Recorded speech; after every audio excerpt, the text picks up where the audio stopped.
अस्सलाम वालेकुम वरहमतुल्लाहि वबरकातुहू।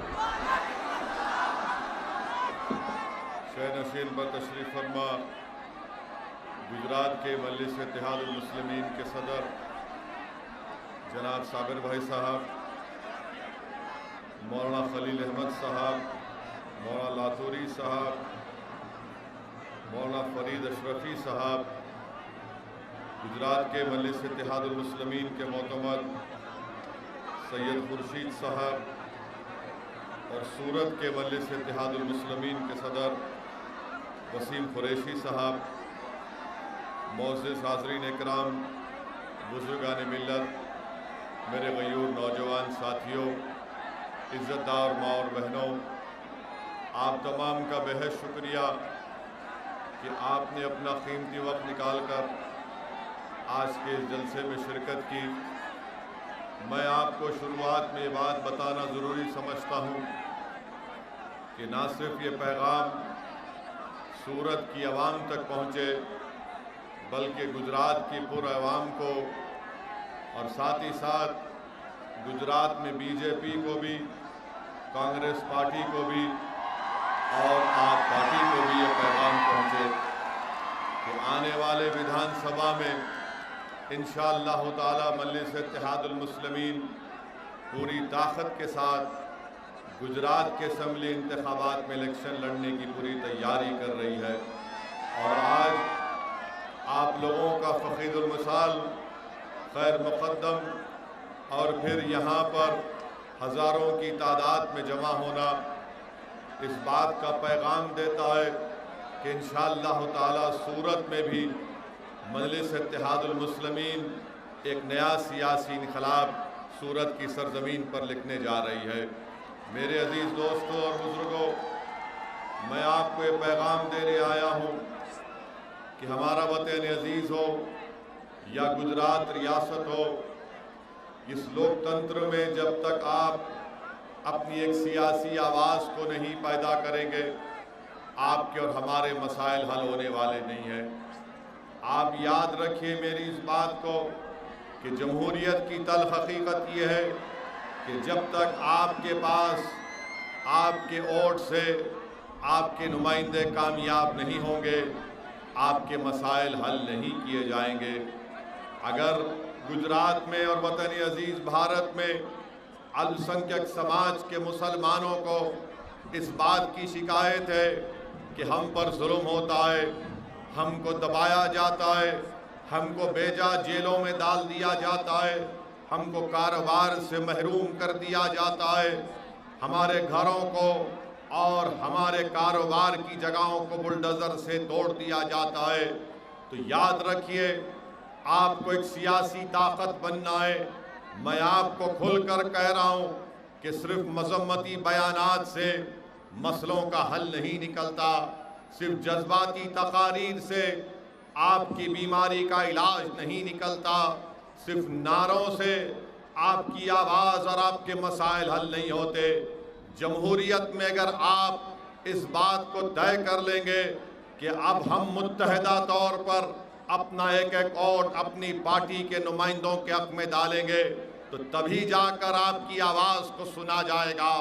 सूरत की सरजमीन से मुझे आपके दरमियान में खड़े होकर बात करने का मौका अल्लाह ने फराहम किया। बताइए, आज उन गरीब ठेला बंडी पर कारोबार करने वालों को उनकी बंडियों को हटाया गया क्योंकि वो अंडा बेचकर अपनी कमाई कमाते थे। उन गरीब बंडियों को हटा दिया गया जिन पर कोई चिकन बनाता था तो कोई मटन बनाता था, मगर हुकूमत ने ये कह दिया, हुकूमत ने ये कह दिया कि नहीं नहीं, तुम बंडी पर अंडा और मटन नहीं बेच सकते, तुम बंडी पर सिर्फ तरकारी बनाकर बेच सकते हो। मेरे अजीज दोस्तों और बुजुर्गों, ये संविधान के खिलाफ है, ये भारत के कॉन्स्टिट्यूशन के खिलाफ है। अगर सूरत में यहाँ पर आपके नुमाइंदे होते तो इस हरकत के खिलाफ, इस गलत फैसले के खिलाफ आवाज़ उठाते, बीजेपी के जुल्म के खिलाफ आवाज़ उठाते। मगर आज आप देखते हैं कि गरीब तो महरूम हो गया अपने कारोबार से, मगर कोई आवाज़ नहीं उठती है। मेरे अजीज़ दोस्तों और बुजुर्गों, मेरे गयूर नौजवान साथियों, याद रखो आप मेरी इस बात को, जब तक आप एक सियासी ताकत नहीं बनेंगे आपके मसाइल हल होने वाले नहीं हैं। गुजरात में आज मुसलमान 11% हैं और पटेल बरादरी के लोग भी करीब करीब उतनी उनकी आबादी है। मगर आखिर क्या वजह है? मैं गुजरात के मुसलमानों को पैगाम दे रहा हूँ कि आखिर क्या वजह है कि पटेलों की आबादी मुसलमानों की आबादी के बराबर है, मगर असेंबली में उनकी नुमाइंदगी करीब 44 है और मुसलमान के सिर्फ 3 MLA जीत कर जाते हैं। सोचो गुजरात के मुसलमानों, अगर आप एक तारीख बनाना चाहते हैं तो मैं आपसे अपील करने आया हूँ, इल्तिजा करने आया हूँ, गुजारिश करने आया हूँ कि एक हो जाओ, अपने अपने इख्तलाफात को बाजू रखो। मसलक चाहे तुम्हारा कुछ भी हो, बराबर अपने मसलक पर चलो, मगर अगर इत्तेहाद के मज़ाहरे नहीं करोगे तो याद रखो जिस तरह उन बंडियों को हटा दिया गया, कहीं ऐसा ना हो कि तुम्हारी तारीख और तुम्हारी तहजीब को मिटा दिया जाए। अगर मसलक को जिंदा रखना है, शनाख्त को जिंदा रखना है तो सियासत में हिस्सा लेना पड़ेगा। और सिर्फ यह कह देंगे कि नहीं हम दुआ कर देंगे तो याद रखो सिर्फ दुआओं पर इक्तफा करने से कुछ नहीं होता, दुआ भी करना है और मैदान कारसाज में उतरकर अपने दुआओं के असर को देखना है। रसूलुल्लाह सल्लल्लाहु अलैहि वसल्लम ने मिंबर से भी खिताब किया और अहद के मैदान में अपने दंदाने मुबारक को शहीद करवाया। हक और बातिल की जंग में इमाम हुसैन ने अपनी जान के नजराने पेश कर दिए ताकि हक को कामयाबी हो सके। अगर आप सिर्फ सोचते रहेंगे कि कैसे होगा क्या होगा, मेरे अजीज दोस्तों और बुजुर्गों, एक मर्तबा आप मजलिस इत्तेहादुल मुस्लिमीन को मजबूत करिए, सियासत में हिस्सा लीजिए। याद रखिए किसी शायर ने बड़ा खूब कहा था कि जुदा हो दीन से सियासत, जुदा हो दीन से सियासत तो रह जाती है चंगेजी। अगर चंगेजी का खात्मा करना है तो सियासत में हिस्सा लेना है, अगर जालिम के जुल्म को रोकना है तो सियासत में हिस्सा लेना है, अगर वक्त के फिरौन और नमरूदों को रोकना है तो अपनी सियासत में हिस्सा लेकर अपने इत्तेहाद की ताकत पर अपने नुमाइंदों को कामयाब और कामरान कराना है। अगर कोई आपके दरमियान में आकर ये कहता है कि गुजरात की विधानसभा में अगर मजलिस इत्तेहादुल मुस्लिमीन के अरकान कामयाब हो जाएंगे तो क्या कर लेंगे, याद रखो गुजरात के मुसलमानों, याद रखो भारत के मुसलमानों, आप हुकूमतों को तब्दील नहीं कर सकते, आप अपने वोट से अपने नुमाइंदों को कामयाब कर सकते हैं। अगर कोई ये कहेगा कि अगर गुजरात की विधानसभा में मुसलमान अगर 5-10 मजलिस के कामयाब हो गए तो क्या होगा? अरे क्या होगा जब भारत की पार्लियामेंट में 540 के ऐवान में ये अकेला दीवाना आपकी दुआओं से खड़ा हो जाता है तो पूरी भारत की पार्लियामेंट को सुनना पड़ता है, पूरी भारत की पार्लियामेंट को सुनना पड़ता है। लोग बोलेंगे आपसे कि गुजरात में बीजेपी मजबूत है, बीजेपी की सरकार है, तो हाँ भारत की पार्लियामेंट में मोदी के 300 है, मगर अगर एक दीवाना खड़े हो जाता है तो 300 के सामने सच्चाई बयान करने का मौका मिलता है। तो ये मिजाज गिरामी आपको पैदा करना है। सुनो मेरे सूरत के नौजवानों, मैं उलमाए कराम की और मशाइखीन उज़्ज़ाम की मौजूदगी में लबकशाई कर रहा हूँ। सुनो आप मेरी इस बात को, मैं गुजरात को अपने लिए नहीं आया हूँ, मैं गुजरात को अपनी इज्जत और मकबूलियत या अपनी अना की तस्कीन में इजाफा करने के लिए नहीं आया हूँ। मैं अगर गुजरात को आया हूँ और आता रहूँगा तो एक ही मकसद है कि आपकी क़ियादत बने, आप नेता बने, आप लीडर बने, आपके दिलो दिमाग से खौफ दूर हो जाए, बराबरी का हिस्सा आपको मिले और आपको इज्जत की निगाहों से देखा जाए। मेरे अजीज दोस्तों और बुजुर्गों, ये उस वक्त मुमकिन है जब आप मुत्तहदा तौर पर मजलिस इत्तेहादुल मुस्लिमीन के हक़ में अपने वोट का इस्तेमाल करेंगे। इल्ज़ाम लगाने वाले इल्ज़ाम बहुत लगाते हैं, कोई इल्ज़ाम लगाएगा कि ओवैसी के भाषण से बीजेपी को फायदा हो जाता है। कोई कहेगा कि मजलिस के इलेक्शन लड़ने से बीजेपी का फायदा हो जाता है। मैं आपको बता रहा हूं कि मेरे भाषण से ना हमारी पार्टी के इलेक्शन लड़ने से किसी को फायदा या नुकसान नहीं होता।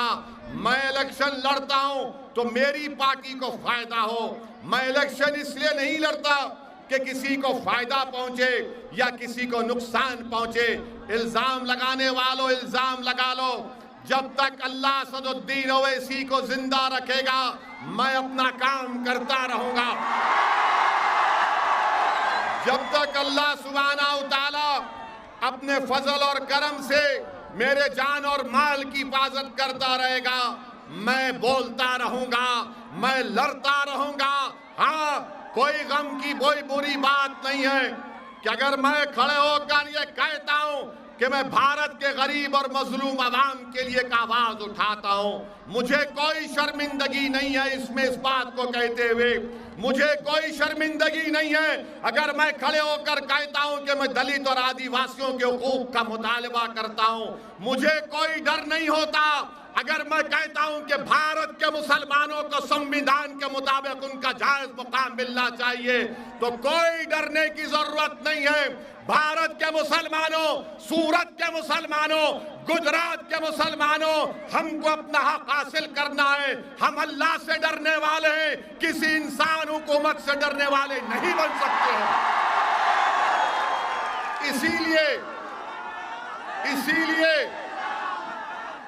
इसीलिए आपसे अपील करने आया हूं कि आज आपको अपने इत्तेहाद की ताकत पर अपनी एक सियासी आवाज को मजबूत करना है। छोड़ दीजिए उन कांग्रेस पार्टी को जो अनकरीब में कांग्रेस पार्टी भारत से के सफ़े हस्ती से खत्म होने जा रही है इंशाअल्लाह ताला। कांग्रेस पार्टी नहीं मुकाबला कर सकती बीजेपी और मोदी का। अगर कोई जानता है कैसे बीजेपी को रोका जाए तो उसका नाम असदुद्दीन ओवैसी और मजलिस इत्तेहादुल मुस्लिमीन है।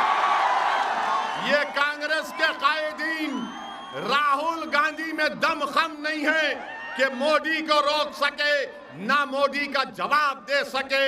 मेरे अजीज दोस्तों और बुजुर्गों, पिछले 25 साल से गुजरात में बीजेपी कामयाब हो रही है। मजलिस इलेक्शन नहीं लड़ी तो कैसे बीजेपी कामयाब हो रही है? तो मालूम हुआ कि गुजरात में बीजेपी और कांग्रेस का एक टाका है, एक रिश्ता है। अगर आप कांग्रेस को वोट देंगे तो वो जीत कर बीजेपी के पास चले जाएंगे। जैसा कि पिछले विधानसभा के चुनाव में कांग्रेस के 12 विधायक जीतकर जिस तरह असेंबली के इलेक्शन के बाद कांग्रेस के 12 विधायक जीतकर बीजेपी में चले गए, मोदी के गोद में बैठकर चाय पीना शुरू कर दिए, मगर आज हम पर इल्जाम लगाया जाता है कि मजलिस इत्तेहादुल मुस्लिमीन के इलेक्शन लड़ने से यहां पर इनका फायदा होगा या इनका नुकसान होगा। मेरे अजीज दोस्तों और बुजुर्गों, थोड़ी देर के लिए इत्मीनान के साथ मैं आपके जज्बात की कदर करता हूं और आपसे अपील करूंगा कि 15-20 मिनट के लिए आराम से मुझे जो कहना है, मुझे जो पैगाम देना है उसको सुन लीजिए। तो मेरे साथ दुरूद शरीफ पढ़िए कि अल्लाहुम्मा सल्ली अला सय्यदिना मुहम्मद अब्दिका रसूलिका नबी उम्मी आले साहबे सल्लिम।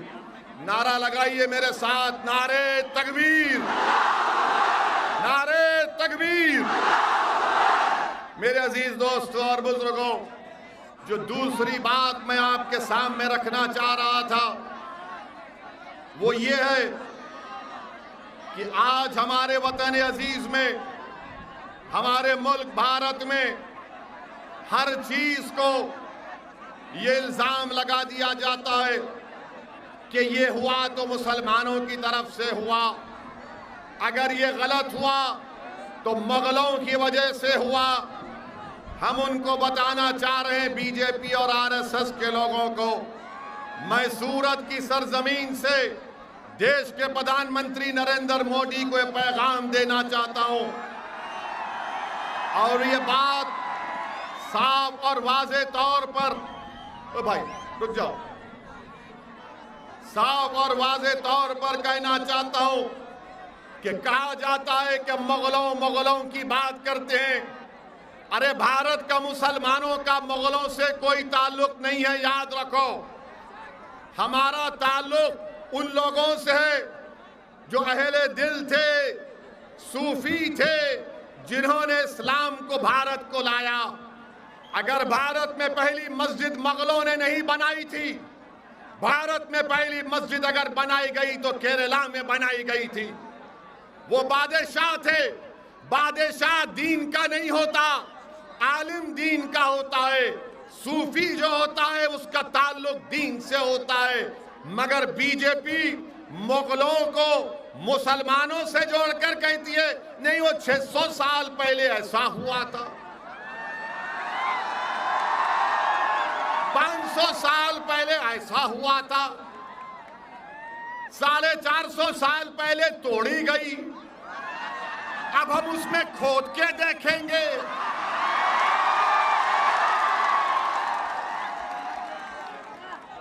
आप बताइए, भारत की तारीख क्या मुगलों से शुरू होती है? भारत, ये जो भारत बना, अगर कोई संगी आपसे कहेगा, कोई अगर मुसलमानों का दुश्मन आपसे कहेगा कि आज मुगलों की वजह से ऐसा हो रहा, तो उनसे पूछना भारत कैसे बना। 50,000 साल पहले अफ्रीका से लोग भारत को आए थे। कितने साल पहले? 50,000 साल पहले। 40,000 साल पहले ईरान से किसान आए थे। 30,000 साल पहले स्टीप से लोग आए थे, स्टेप से लोग आए थे। इसके बाद लोग आते गए तो भारत बना। मगर बीजेपी को अगर कोई नजर नहीं आता, खाली मुगल नजर आता है इनको। अब आप बताइए कि क्या बादशाह अशोका ने लोगों का कत्ल नहीं किया? बादशाह अशोका ने हजारों लोगों का कत्ल किया। बोलो आरएसएस वालों, अशोका के बारे में तुम्हारी राय क्या है? क्या यह बात सच नहीं है कि पुष्यमित्रा ने बुद्धों की मंदिरों को तोड़ा? इसकी बात क्यों नहीं करते बीजेपी और संघ परिवार के लोग? मगर बोलेंगे नहीं, ताजमहल के नीचे जाकर देखेंगे, ताजमहल के नीचे क्या मिलेगा आपको? नहीं, हम खोद के देखेंगे क्या मिलेगा। तो क्या मैं भी खड़े होकर कह दूं कि देश के प्रधानमंत्री मोदी जिस घर में रहते हैं उसके नीचे भी मस्जिद है, खोदी जाए?